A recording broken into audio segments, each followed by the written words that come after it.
નમસ્કાર દર્શક મિત્રો, આપ નિહાળી રહ્યા છો એસ લાઈવ ન્યૂઝ બુલેટિન। જોઈએ આજના મુખ્ય સમાચાર। દરેકને શિક્ષણનો લાભ મળે તે આશયથી શરૂ કરાયેલ અભિયાન અંતર્ગત માઇલ્સ એન્ડ માઇન્ડ્સ રનનું આયોજન કરાયું। અમદાવાદ સ્થિત લાભ ફોરેસ્ટ એજ્યુકેશન ચેરિટેબલ ટ્રસ્ટ દ્વારા માઇલ્સ એન્ડ માઇન્ડ્સ શીર્ષક સાથે કોમ્યુનિટી રનનું આયોજન કરવામાં આવ્યું હતું। આ સંસ્થા ગુણવત્તાયુક્ત શિક્ષણ, કૌશલ્ય વિકાસ અને સમુદાયના નિર્માણ માટે વંચિત વર્ગના લોકોને સશક્તિકરણ માટે કાર્યરત છે। આ રનમાં વિદ્યાર્થીઓ, પ્રોફેશનલો, પરિવારો, ફિટનેસ પ્રેમીઓ ઉત્સાહભેર ભાગ લઈને શિક્ષણ જેવા ઉમદા હેતુને સમર્થન આપ્યું હતું।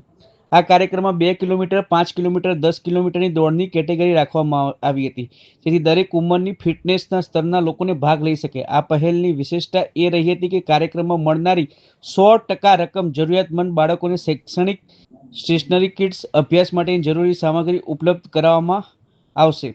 ઉપરાંત સહભાગીઓને બાળકોને આ શૈક્ષણિક કિટ્સ પોતાના હાથે અર્પણ કરવાની તક પણ આપવામાં આવી હતી, જેથી તેઓ પોતાની ભાગીદારીની હકારાત્મક પ્રભાવ નજીક અનુભવી શકે। આ કાર્યક્રમમાં ટેલિવિઝન એક્ટર ગૌરવ વાધવા વિશેષ ઉપસ્થિત રહ્યા હતા। તેમણે એ રિશ્તા ક્યાં કહેલાતા હૈ, એ મોહબ્બતે, થપકી પ્યાર કી, નાગિન જેવી લોકપ્રિય સિરિયલોમાં અભિનય કર્યો છે। હાલમાં સ્ટાર પ્લસ પર પ્રસારિત થતી તુમ દેના સાથ મેરા અભિનય કરી રહ્યા છે। તેમણે રનમાં પણ ભાગ લીધો હતો અને લોકોને ઉત્સાહ પણ વધાર્યો હતો।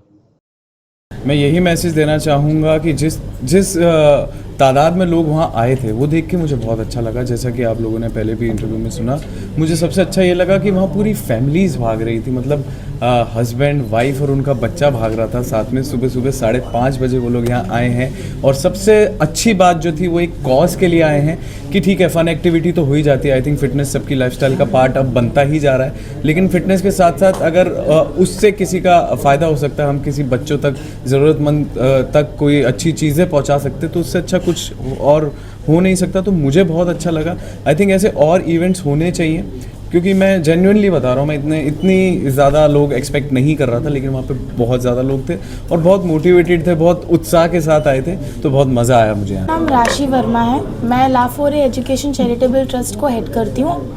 लाफोरे एजुकेशन चैरिटेबल ट्रस्ट एजुकेशन के कॉज के लिए वर्क कर रहा है, ना ही सिर्फ बच्चों के एजुकेशन के लिए। हम सोचते हैं कि छोटे बच्चों को ही एजुकेशन का रिक्वायरमेंट है, पर हर किसी उम्र के, हर एक अपने लाइफ के हर एक पीढ़ी पे लोगों को एजुकेशन लेना रुकना नहीं चाहिए। तो लाफोरे उसी के लिए वर्क करता है। आज का इवेंट का नाम था माइल्स एंड माइंड्स, जिसके पीछे हमारा एम था कि हमारे 2 कैंपेन है, बैक टू स्कूल जिसमें हम बच्चों को स्कूल किट्स प्रोवाइड कर रहे हैं, और दूसरा कैंपेन है स्ट्राइड फॉर टुमारो, जिसमें हम बच्चों को पढ़ाई के साथ साथ स्पोर्ट्स, एक्स्ट्रा करिकुलर एक्टिविटीज़ भी सिखाना चाहते हैं। इन दोनों चीज़ों को ध्यान में रखते हुए हमने miles and minds community run event किया था, जिसमें रनर्स आए थे 190 अराउंड रनर्स थे हमारे, जिन्होंने 2, 5 और 10 किलोमीटर का रन किया था डिकैथलॉन मोटेरा से विसत सर्कल पे।